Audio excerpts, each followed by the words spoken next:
Hello everyone, I hope you're well as we go into this weekend. My name is Nick and this is the 2-weekly roundup where we look at the games we reviewed in the last 2-week stretch and try and place them in some sort of order in which I've enjoyed them, and you respond, sometimes saying what your order is. Sometimes it's the same, sometimes we differ, but it's all dependent on your experiences of nostalgia really in the games, or the sort of games you played back in the day. But before we come to the top 6, as usual, let's look at the pinball games we looked at this time round, which we don't include in the top 6 because I typically do these every week. It's Zen Pinball 2 and it's a PlayStation 4. The first one, well, we're going through the Bethesda pack, which is based on game franchises. Three major franchises we're looking at here: Doom, Skyrim and Fallout, all covered in various tables in the Zen Studios, all released in 2016. The first one we're looking at, which I think is the best one, is Doom, based on the old well, originally it was an old PC game in the early 90s. It's been revamped quite a lot over time, where you must go through a maze or a castle or whatever, destroying hordes from hell. This table really recreates the atmosphere well. There's a big demon in the far right, which I'm a big fan of. Some nice touches, a very fiery sort of play field, many different modes. I wasn't too good because it's one of my first goes, but I will probably get better as I get more friends that are challenging me for the top spot.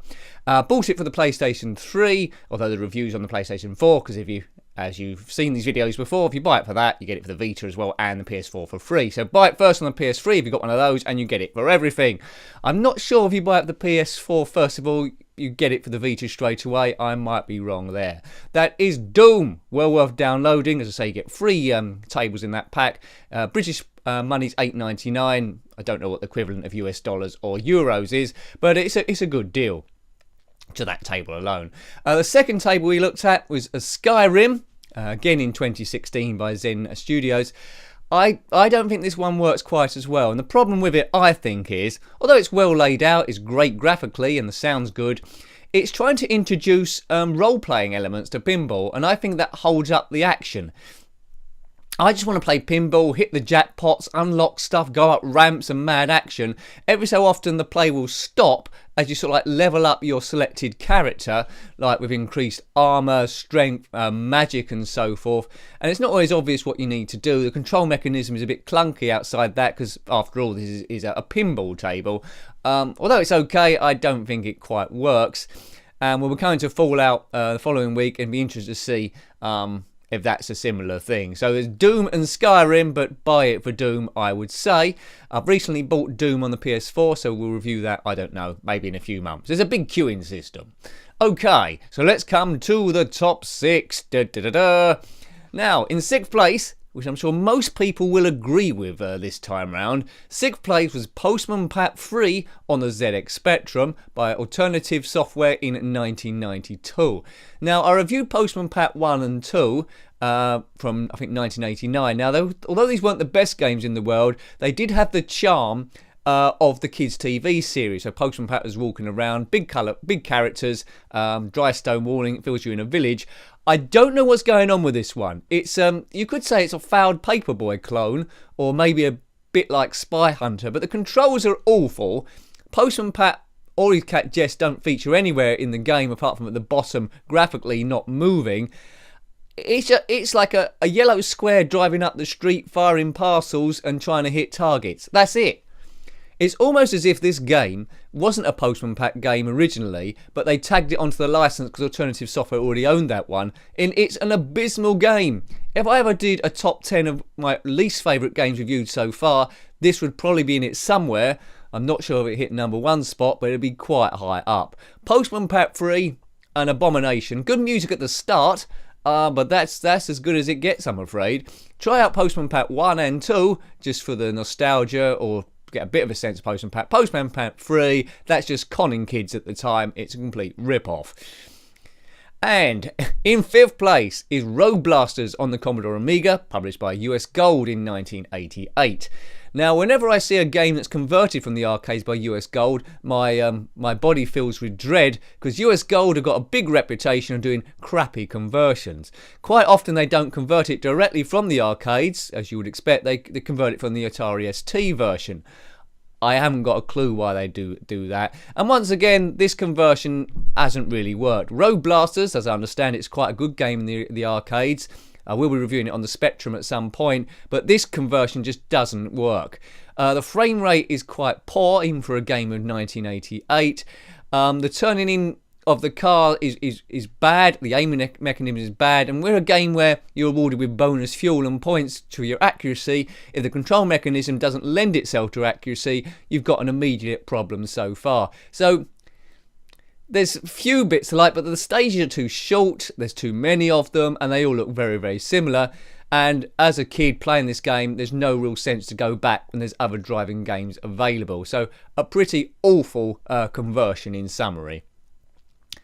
In fourth place, we have another sort of driving game, but this one is a futuristic one. It's Eliminator on the Commodore Amiga, published by Houston Consultants, again in 1988. So if you had a choice of Road Blasters and Eliminator, although this one isn't perfect, I would go for Eliminator. Now, where Road Blasters was way too easy, Eliminator is a little bit tricky for the newcomer first of all, but that may be not a bad thing, because that means you're going to get gameplay on it, because you need to play and play and play to get better and better and better. I'm told it's a bit of a memory game, because you're driving on a checkered road in a spaceship. There's jumps, there's targets to move out the way, but as soon as you've worked out the correct path to get round these things, you will get more and more enjoyment out of this. The music is pretty good. It's not a sensational game by any means, but for what they've done, it's okay. I wouldn't put it down as a classic, but well worth checking out if you can get hold of it. That's Eliminator, but unless you're a genius, you're not going to be good at it straight away. You are going to have to put in the hours to get gradually good at it. The good thing about it is if you do complete the stage, which I didn't in the review, it will give you a code, so you don't have to go right from the beginning again. You can just jump into stage 2, stage 3, and so forth. I think that's what happens anyway. If not, there are cheat codes there we can type in and get to it anyway. So, in sixth place was Postman Pat on the ZX Spectrum by Alternative Software in 1992. In fifth place was Road Blasters by US Gold in 1988. And in fourth place is Eliminator, so both those ones on the ZX Spectrum 48K, published by Houston Consultants, again in 1988. So let's come to the top 3. Yes. Been doing a lot of driving games recently, but that's sometimes just the way it falls. And in third place on the Game Boy Advance, it's Batman Begins by Electronic Arts in 2005, based on the movie directed by Christopher Nolan. It follows the events of Batman Begins, and as a Batman game, it's probably the best one I've played so far, but I haven't played the next-gen console Batmans or anything like that. You control Batman through Gotham City. He must solve crimes and defeat baddies, and it's 2D, it's level based. I think it came out on the PlayStation 2 as well, and that was a 3D environment. This one is a 2D environment. Lots of different controls. Batman has all his different weapons, the Batarang, the grapple hook. Alfred sometimes chimes in every now and again to give instructions before the levels, and quite often during them as well. A good game. Sound is good. A little bit colourful for my liking for a Batman game, but as was commented by someone in the comment section, which I always read and quite often answer, he said maybe it had to be that colourful because of the Game Boy Advance. Didn't have a backlight system, at least on the original one, so it might have been a bit hard to see if it was two different shades of black and grey there, which is a fair point, so perhaps that's why. But if you're going to pick up any Batman game for the Game Boy Advance, we will be coming to some other ones, but I'd be hard pushed to beat Batman Begins. In second place, now this was in first place originally, but I changed my mind, and I'll tell you why in a moment. But in second place was Turbo Esprit on the ZX Spectrum. Did I say before that Road Blasters and Eliminator were on the ZX Spectrum? That was Commodore Amiga I meant. They're both on the Commodore Amiga. What a mistake to make. So before you start commenting, they were Commodore Amiga, if I did. Unless I'm going mad and didn't get it right. But anyway. Second place, Turbo Esprit on the ZX Spectrum. Published by Durrell Software in 1986. Now, this is as close as you can get to Grand Theft Auto on the ZX Spectrum. They're not using much of the screen because the limitations are 48K, but essentially you're driving a car, a Lotus, through streets in a 3D modelled environment. You have a choice of different cars, but not different cars, different towns, but essentially you must stop drug smugglers, which are in a slightly different coloured car, smash into them and stop them and apprehend them. And there's a big map you must drive around. This game is absolutely genius. I don't know how they programmed the ZX Spectrum 48K to actually do these sort of things, but it's great. I mean, any other week it might have been in place one, but you could, as a kid, you could drive around the streets for ages on this one, just going and going and going and going. Well, you get the general idea. Music's not too bad, sounds limited, but in the Commodore 64 version, I believe there's music playing throughout. The Amtrak CPC's got coloured cars, and maybe the Commodore 64 as well. But the playability of this one is absolutely awesome. So if you've got a ZX Spectrum, or indeed an emulator, try and track down Turbo Esprit for historic value. Just think Grand Theft Auto, and just think, oh yeah, I can see possibly where the roots are. And in first place, did have it in second originally, it's by Electronic Arts. It's Need for Speed Most Wanted, published by, as I say, EA in 2012. Now, for a PlayStation 3 game, although the graphics are always going to be a lot higher than ZX Spectrum, you can't argue there. But for a PlayStation 3 game and its limitations, this looks awesome. I mean, it looks like an early PlayStation 4 game. The lighting on this, the textures are great. It's pretty much free roam, and you can take part in races to upgrade your car. But there's no loading times at all, so you drive right across a town and city, and it just does not stop. It only stops to load briefly if you change cars, because there's 41 different cars which you can get into littered around the townscape.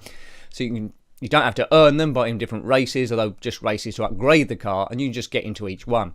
What I don't like about it, of course, is EA once again trying to get you with their downloadable content. So sometimes you might find a car, and I'll get into that, and it says it's a DLC. Well, isn't that them all over? But if you can get this game cheap enough, probably get it back £14-15 now. If you've got a PlayStation 3, then by all means pick that up. But I'm really impressed with this game. Although I just did a free roam and didn't take part in the review, you can pretty much tell it's great. I've got Need for Speed 4 Rivals to do at some point, so it'll be interesting to see how the two compare. So the top three this time round, in third place is Batman Begins on the Game Boy Advance, published by Electronic Arts in 2005. In second place, Turbo Esprit by Jarrell Software on the ZX Spectrum in 1986. And in first place, Need for Speed Most Wanted by Electronic Arts in 2012. I hope you like watching the videos there, and everyone that's commented and contributed to the channel, a big thank you, because that's what it's all about really. I don't know everything about the game, although I will research it, so your comments below are quite valuable because we all learn together and create a forum and create discussion, as I said on countless other videos. But you know, I am rather dependent on your comments. It'd be pretty useless if I put up videos and there was nothing there at all. So thank you for watching again. There'll be a video going up tomorrow, of course, the ZX Spectrum one, which we always tend to do on Saturday. And until next time, take great care of yourself and a very fond goodbye. Goodbye.